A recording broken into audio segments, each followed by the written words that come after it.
Salut à tous, c'est Agathe, bienvenue dans Paroles de Terre. Aujourd'hui, j'ai envie de vous faire découvrir une culture un peu particulière contenue dans cette bouteille. Alors, dans cette bouteille d'huile, vous avez de l'huile de colza, de l'huile de tournesol et de l'huile de tournesol à haute teneur en acide oléique. Et ce tournesol oléique, viens voir, il est ici. Il est cultivé en Bourgogne par Gilles. Je vais aller lui poser toutes mes questions. C'est parti.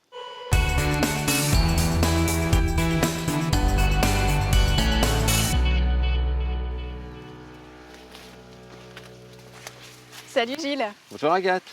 Merci de nous accueillir sur ton exploitation, c'est magnifique ici. On n'a pas une belle région ici? Ah bah si, franchement trop bien. Donc c'est ton champ de tournesol oléique. Exactement, nous sommes ici dans cette parcelle de tournesol oléique. Alors, quelle va être la différence avec un tournesol classique? Est-ce qu'il y a une différence visuelle? Non, Est-ce qu'il est plus petit ou plus grand? non, Est-ce que du coup ça a peut-être une manière différente pour toi de le cultiver? non plus. D'accord, alors c'est quoi l'intérêt pour toi de faire du tournesol oléique? Et l'intérêt, c'est ce qu'on va retrouver dans la graine. Ah, donc c'est une composition de graines différentes. Voilà, elle va Ok. être plus riche en oméga 9. Oméga 9, donc le fameux acide oléique. Exactement. Alors, avant de partir sur la graine, je voudrais qu'on reste un peu au niveau du champ. Quel est l'intérêt pour toi en tant que producteur de cultiver du tournesol? Alors le tournesol a plusieurs intérêts. Tout d'abord, on peut le voir, on est au mois de juillet en pleine moisson. Toutes les parcelles autour sont jaunes, il ne reste plus que celle-là de verte.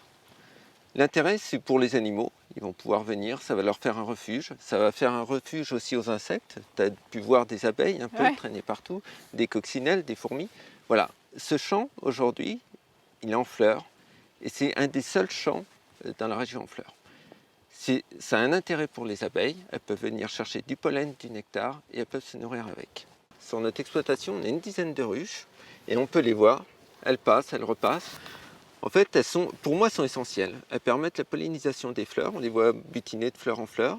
Elles vont récupérer le nectar, le pollen. Moi, je vais récupérer du miel. Mais elles permettent aussi de féconder mes fleurs. Ce qui fait que pour moi, ça permet d'avoir plus de graines. Donc, c'est gagnant-gagnant. Le deuxième avantage, pour moi aussi, c'est que c'est une culture d'été. C'est-à-dire que c'est une culture qu'on va semer au printemps. Je sème beaucoup d'autres cultures en automne qui peuvent avoir des maladies, qui vont avoir des mauvaises herbes. Et de mettre une culture d'été entre ces cultures d'hiver, ça me permet de casser un cycle de maladies et de parasites. Donc du coup, ça veut dire que tu vas moins traiter. Je vais apporter moins de produits de traitement. Et le troisième avantage, c'est qu'elle résiste bien au sec. Donc, culture d'été, peu exigeante en eau, Voilà. peu exigeante en traitement. Une Parfait culture. ça. Parfait. Alors, tu nous disais tout à l'heure que c'est la composition de la graine qui va être différente Exactement. entre un oléique et un classique. Qu'est-ce qu'on fait de cette graine? Donc cette graine va être triturée. Donc d'un côté, on va prendre l'huile et de l'autre côté, les résidus ne vont pas être jetés. Ils vont servir pour l'alimentation animale, ce qu'on appelle les tourteaux. Et alors cette huile, qui est donc plus riche en acide oléique, en oméga 9, elle va servir à quoi? Alors, elle va servir, en fait, elle est beaucoup plus résistante aux très hautes températures, ce qui fait qu'elle va garder toutes ses qualités à très haute température. Donc, elle va servir dans les industries agroalimentaires pour faire de la friture, par exemple. Elle va servir dans certaines préparations pour des plats. Et en fait, elle va remplacer certaines huiles. Dans certaines préparations, elle va remplacer l'huile de palme. Ah, donc plus besoin d'importer. Plus besoin d'importer. Et donc, ma parcelle produit de l'huile française de qualité et tracée. D'accord, donc tournesol oléique, oméga 9, résistance aux très hautes températures, Exactement. par rapport à un tournesol classique du coup. Le tournesol classique, lui, sera plus riche en oméga 6. Alors, vous l'avez compris, l'intérêt de cultiver des variétés différentes, c'est que du coup, dans les bouteilles d'huile mélangée, vous allez pouvoir bénéficier des intérêts nutritionnels de chacune des huiles. Ok, donc huile alimentaire en débouché, est-ce qu'il y en a d'autres? Alors aujourd'hui, oui, tu as de nombreux projets de recherche, donc justement en cosmétique, dans les produits d'entretien, qui vont être des nouveaux débouchés pour cette huile.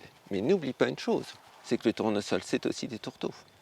Ces tourteaux qu'on donne aux animaux, qui sont riches en protéines, c'est des tourteaux, une source de protéines 100% française, non OGM et tracée.